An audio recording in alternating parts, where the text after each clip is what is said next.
G20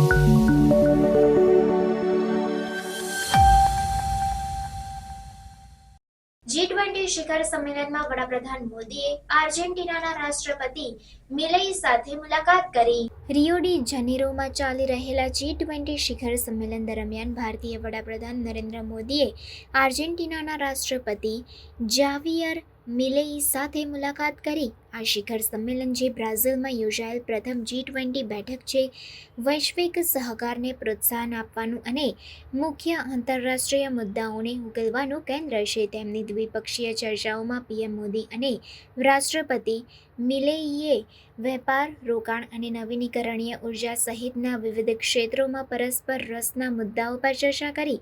તેમણે ભારત અને Argentina વચ્ચેની વ્યૂહાત્મક ભાગીદારીને મજબૂત બનાવવાના મહત્વ પર ભાર મૂક્યો, જે છેલ્લા કેટલાક વર્ષોમાં નોંધપાત્ર વૃદ્ધિ દર્શાવે છે.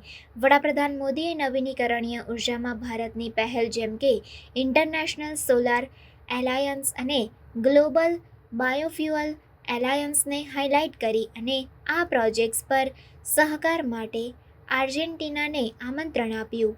રાષ્ટ્રપતિ મિલેઈએ આ ક્ષેત્રોમાં સહકારને વધુ ઊંડો બનાવવામાં રસ દર્શાવ્યો, જે બંને દેશો માટેના સંભવિત લાભોને ઓળખી.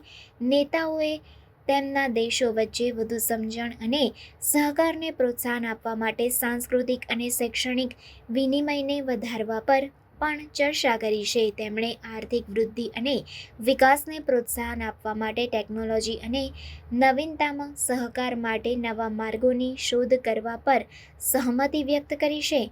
મુલાકાતનો સમારોપ બંને નેતાઓએ હવામાન પરિવર્તન અને ટકાઉ વિકાસ સહિતના વૈશ્વિક પડકારો પર સાથે કામ કરવાની તેમની પ્રતિબદ્ધતાને પુનઃપ્રમાણિત કરીને કર્યો.